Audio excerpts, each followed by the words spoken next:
Bueno, vamos a hablar sobre las enfermedades arteriales de las extremidades.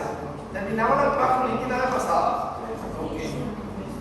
Entonces, la enfermedad arterial de las extremidades, vamos a hablar de la vasculopatía arterial periférica, que puede ser tanto agudo como puede ser crónico. Dos situaciones principales. Uno es por placa de ateroma, así como ocurre en el infarto en el ACV, y otro es por embolias ocurrido por lesiones vasculares que producen coágulos. Entonces, los trastornos vasculares periféricos, en muchos aspectos, son los mismos que la alteración arterial coronaria y la cerebral. Causan isquemia, la persona tiene dolor y disfunción, que es dificultad para movilizar los miembros por el dolor. Y en algunos casos producen infarto y necrosis de los tejidos. Por lo tanto, son causas de amputaciones en muchas situaciones si es que progresan. La oclusión arterial aguda de las extremidades, las enfermedades oclusivas ateroscleróticas, la tromboangiopatía y la enfermedad y fenómeno de Raynaud son las cuatro situaciones que vamos a estar hablando. Entonces, la oclusión arterial aguda de la extremidad es un fenómeno súbito que interrumpe el flujo arterial de los tejidos órganos afectados. La mayoría son resultados de un émbolo o un trombo, aunque son mucho menos frecuentes que el traumatismo. O sea, el traumatismo también puede producir eso, o espasmo arterial causado por cateterismo arterial u otras causas posibles. Entonces, si dijimos que la gran mayoría de los casos son un émbolo y un trombo, tenemos que entonces saber qué es un émbolo y qué es un trombo. Entonces, si ustedes pueden ver, porque ahí no sé si ustedes ven bien ahí la imagen que está abajo a la mano izquierda de ustedes, hay una imagen que parece un vaso y en su interior está un émbolo que está viajando por los vasos, por el vaso sanguíneo. Entonces, ¿qué es un émbolo?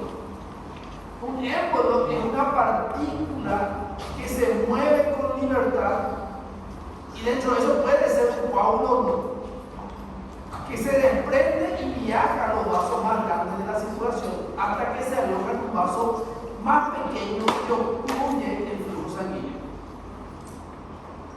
La mayoría se origina en el corazón y se deben a trastornos que inducen el desarrollo del coágulo en la pared de una cámara cardíaca o supraventricular valvular. Por lo general, son complicaciones de la enfermedad cardíaca. O sea, ¿cuáles son las causas frecuentes que generan émbolo?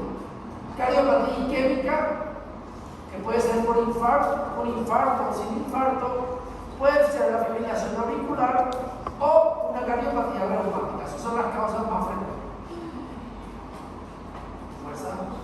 Las válvulas cardíacas protésicas son otra fuente también. Otros tipos son las grasas que se originan en la médula ósea, de un hueso, por ejemplo, que fue fracturado, o una embolia del área pulmonar, o una embolia del líquido amniótico que se produce durante el parto. Todo eso puede producir émbolo. La embolia arterial aguda se relaciona con un riesgo de 5 a 25% de pérdida de extremidades afectadas y incrementa 25 a 30% la mortalidad intrahospitalaria. O sea, ¿qué quiere decir? Que una persona que tenga embolia a nivel arterial tiene 5 a 25% de que sus pies se amputen y tiene un 25 a 30% que puede morir. Por lo tanto, es una enfermedad catastrófica. La enfermedad cardíaca es la causa de más de la mitad de estos casos. Después tenemos el trombo. El trombo es porque se origina en el lugar donde empezó la lesión, se origina el coágulo y no viaja. Si ese coágulo viaja, se llama émbolo. Entonces, el trombo es un coágulo sanguíneo que se forma en la pared de un vaso y continúa en crecimiento hasta alcanzar un tamaño que obstruye el flujo sanguíneo. A menudo se forma como resultado de erosión o ruptura de la cubierta fibrosa de una placa aterosclerótica. Entonces, si podemos ver acá, Esto sería entonces una placa aterosclerótica que va formando entonces una obstrucción. Entonces, a esto que se origina a ese lesión legal es lo que se llama trombo. Bueno, con eso terminamos esa parte y ahora vamos a hablar de enfermedad oclusiva, de la parte aterosclerótica, vamos a enfocar en eso, ya que es la causa más frecuente. Tenemos dos causas. Entonces, la aterosclerosis es la causa importante de enfermedad arterial periférica, más en varones. Los vasos afectados con más frecuencia son la arteria femoral, la superficial y la arteria poplitea. Cuando la lesión se desarrolla en la pierna y el pie, la arteria afectada más a menudo son la tibial peroneal común o la arteria pedia. Más frecuente en varones y en las mujeres conforme avanza la edad. Son como todas las enfermedades cardiovasculares. Siempre es más frecuente en varones más jóvenes y después aumenta su frecuencia en mujeres después de la etapa de menopausia, porque la mujer tiene una protección adicional por la parte hormonal y después cuando entra en la parte de la menopausia, donde se secreta poco estrógeno, entonces pierde esa protección y tiene más riesgo de desarrollar aterosclerosis y por ende lesión arterial periférica. 20% de los mayores de 70 años, porque se acuerdan que la aterosclerosis comienza a aparecer después de los 40 años. Entonces es una enfermedad que se ve en adultos ya mayor. Hay una entidad que se llama enfermedad oclusiva aterosclerótica. Entonces, los factores de riesgo son similares a la aterosclerosis. ¿Qué quiere decir? El tabaquismo, la diabetes, la hipertensión, la dislipidemia, todo eso. Bueno, con eso terminamos lo que sería vasculopatía periférica y ahora vamos a hablar de otra enfermedad que se conoce como tromboangiitis obliterante o enfermedad de Buller. Esta tiene una característica especial. Miren que parece como una vasculopatía aguda, pero esto es más crónico y tiene una situación particular. Es un trastorno arterial inflamatorio, en realidad es una arteritis, a diferencia de la otra patología, que induce formación de trombos. O sea, es un proceso inflamatorio. No es un proceso por coagulación, no es un proceso por aterosclerosis. Afecta a la arteria mediana, los vasos plantares y digitales del pie y la parte inferior de la pierna, que quiere decir afecta frecuentemente a miembros inferiores. Puede afectar también a miembros superiores como brazo y mano. Produce una inflamación aguda y crónica, segmentaria y formadora de trombos. Aunque afecta sobre todo a las arterias, con frecuencia se extiende y compromete también las venas y puede también afectar al nervio subyacente. Casi siempre se observa en personas menores de 35 años de edad que consumen tabaco, o sea, tabaquita. Entonces, esa es su característica. Es una angeitis, es un proceso inflamatorio, se ve en personas jóvenes, normalmente relacionado con el tabaco y normalmente en miembros inferiores. Después, como etiología, el tabaquismo en algunos casos, el tabaco marcado, parece participar entonces en el proceso. Se ha sugerido que la nicotina tiene un efecto directo tóxico en las células endoteliales y puede desencadenar una respuesta inmunitaria. Entonces, con eso vemos ya dos tipos de patologías de enfermedades arteriales periféricas. Ahora vamos a hablar de esto que también van a ver mucho cuando vean colagenopatía, que es la enfermedad y fenómeno de Raynaud. ¿En qué situación se llama enfermedad y en qué momento se llama el síndrome de Raynaud? Vamos a verlo bien. Estos son trastornos funcionales causados por vasoespasmos intensos de la arteria y arteriolas, o sea, vasos pequeños en los dedos de la mano. Con menor frecuencia también puede ocurrir en las partes acras, que quiere decir dedos de la mano y del pie. 3 al 5% de la población puede tener este fenómeno. Es más frecuente en mujeres, porque van a ver que puede hemos hablado que normalmente la enfermedad neurológica es más frecuente en las mujeres. Entonces, eso podemos usar para tener relación y saber que el fenómeno de Raynaud es más en mujeres que en varones. Y se puede dividir en dos tipos. El primario, llamado enfermedad de Raynaud, que carece de una causa demostrable, al primario se le llama enfermedad de Raynaud. Cuando decimos que es primario, que sí que solo hay el fenómeno de Raynaud. Cuando es secundario, hay el fenómeno de Raynaud, pero también hay síntomas. Entonces, se puede entonces dividir en enfermedad de Raynaud o fenómeno de Raynaud. La enfermedad de Raynaud es cuando es un problema primario. El fenómeno de Raynaud es cuando forma parte de una enfermedad que lo origina. ¿Sí? Entonces, se relaciona con otra enfermedad o causa conocida de espasmo vascular, a eso se llama fenómeno de Raynaud. Entonces, ¿qué es lo que hay? Es un vasoespasmo con respuesta a constricción excesiva a estímulos. Me olvidé de mostrarle. Miren esta mano que está bien coloreada y acá hay una constricción periférica. Esa vasoconstricción periférica entonces produce esto que es la isquemia. Por eso los lados están bien vascularizados y acá no. Entonces puede haber incluso dolor por la isquemia.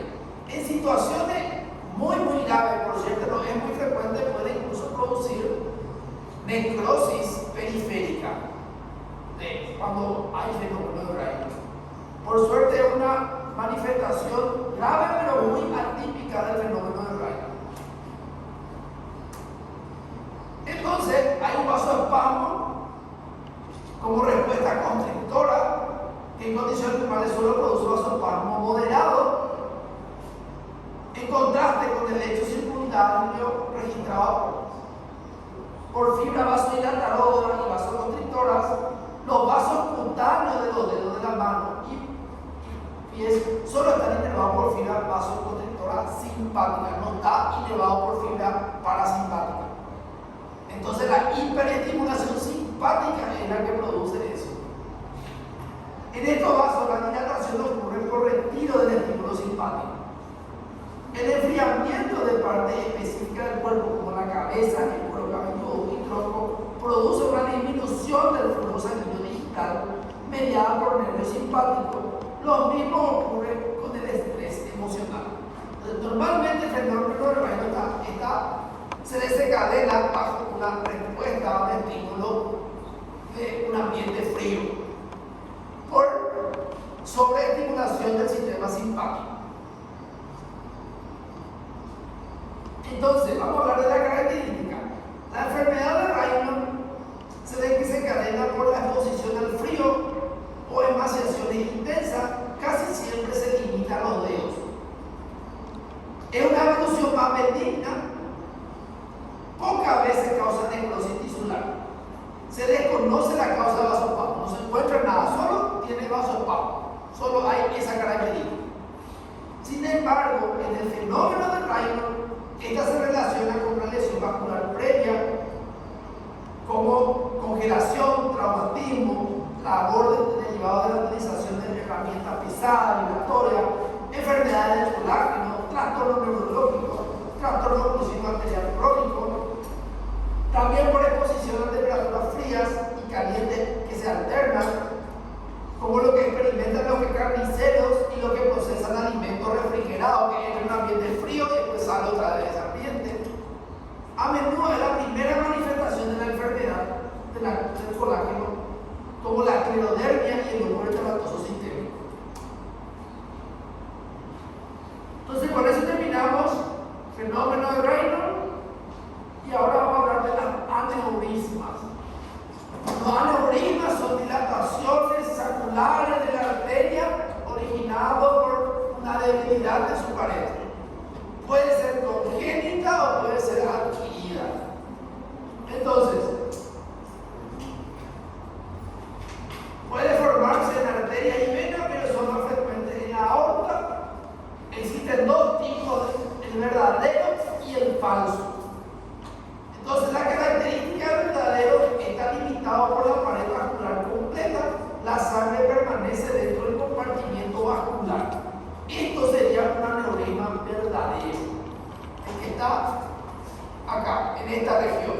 ¿Qué quiere decir? Tiene toda la capa vascular, pero tiene una dilatación segmentaria.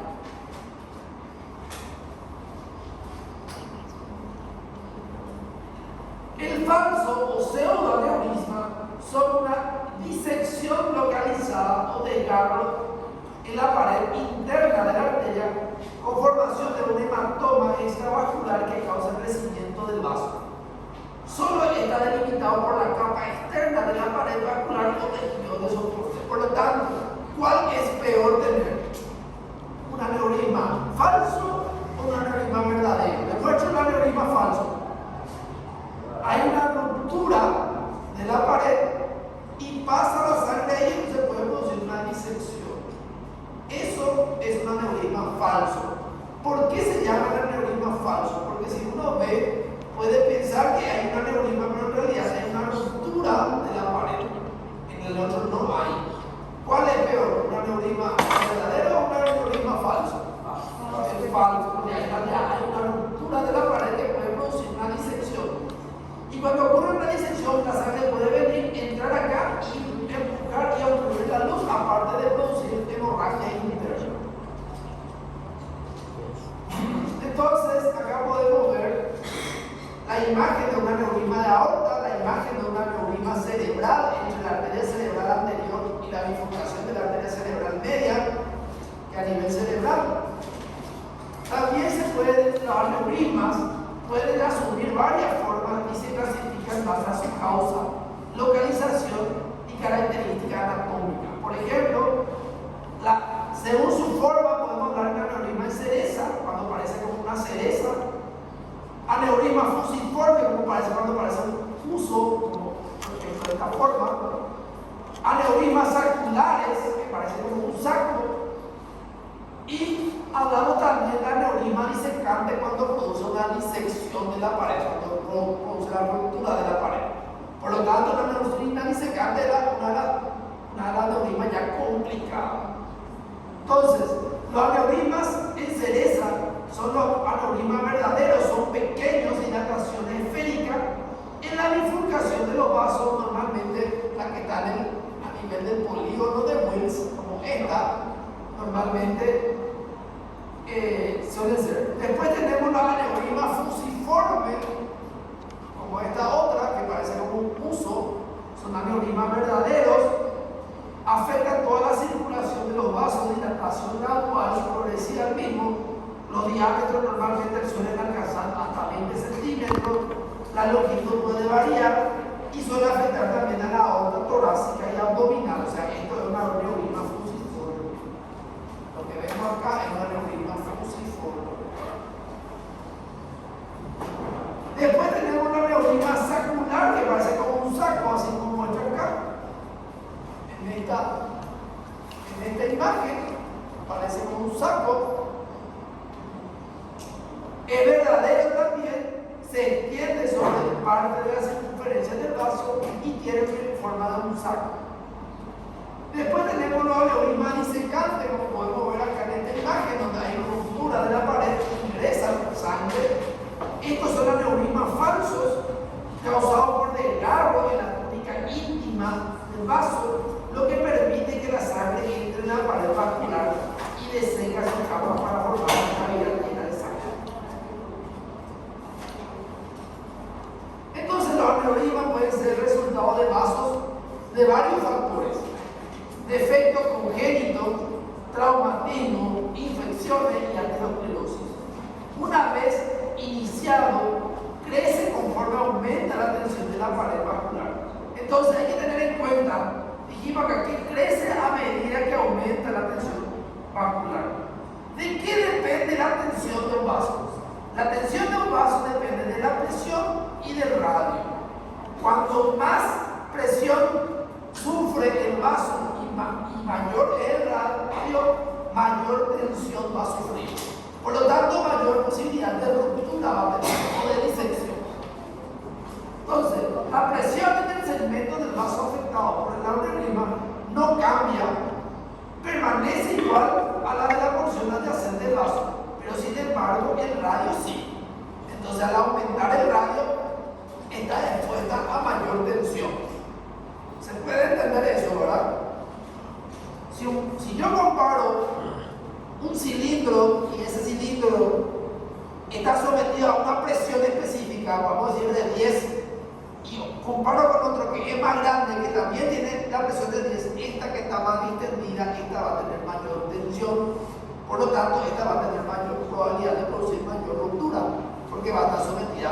presión, ¿se entiende? Sin tratamiento, el aneurisma puede romperse por aumento en la tensión. Aneurisma no roto puede causar daño porque ejerce presión en la estructura adyacente o interrumpe el flujo sanguíneo. Entonces, ¿qué quiere decir? Que hay algunos aneurismas que no están rotos, pero igual pueden producir síntomas. Por ejemplo, si el aneurisma está cerca del nervio y comprime el nervio, puede producir dolor cada vez que pase una pulsación. Entonces, podemos hablar del aneurisma disecante o pseudoaneurisma. Es una situación aguda que pone en peligro la vida porque rompe la pared del vaso, implica hemorragia hacia la pared vascular con desgarro longitudinal de la pared vascular que forma un conducto lleno de sangre. A menudo se produce sin evidencia de dilatación vascular previa, que decía anteriormente no tenía ninguna lesión. Con dilatación, más del 95% tiene un desgarro transversal en la túnica íntima y la parte interna de la túnica media. Puede originarse en cualquier parte de la aorta. La mayoría afecta a la aorta ascendente. El segundo, ¿por qué la mayoría a la aorta ascendente? Porque es donde más presión hay cuando el corazón comienza a contraerse. El segundo sitio de frecuencia es la aorta torácica, justo distal al origen de la arteria subclavia. Y eso, si ustedes pueden ver, divide al tipo de disección en tipo A, lo que son hasta la aorta ascendente y la subclavia, y tipo B, lo que son después. Desde el punto de vista, ¿para qué es importante saber qué tipo A y tipo B? Normalmente el tipo A siempre se tiene que operar de inmediato. El tipo B a veces se puede expectar, controlar y no operar. Por lo tanto, ¿cuál es peor? El tipo A, o sea, el de la aorta ascendente.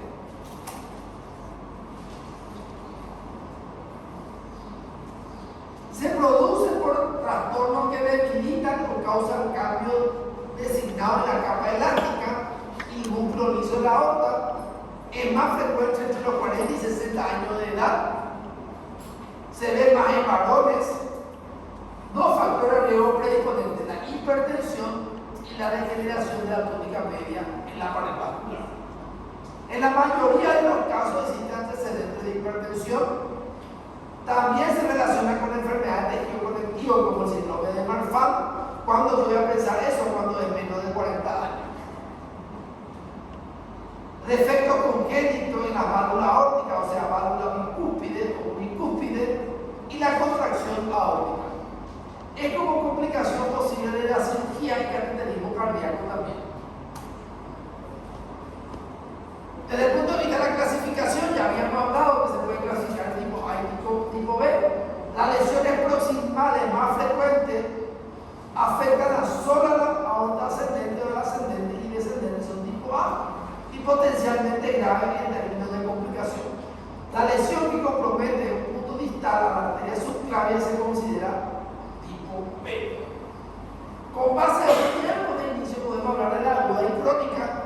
Normalmente las agudas son las que se detectan en el momento de los síntomas, y a veces la crónica incluso ya no se detecta en un estudio auxiliar por otras causas.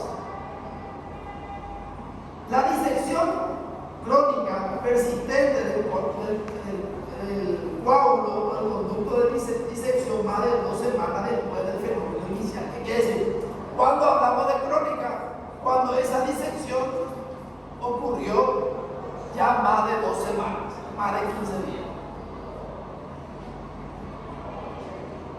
Y con eso terminamos. ¿Preguntas? ¿Seguro? Ahora respondemos mi pregunta usted. ¿No? ¿Quién puede responder mi pregunta? Allá hay preguntas, ¿sí? ¿No? ¿Quién va a responder mi pregunta? Que levante la mano.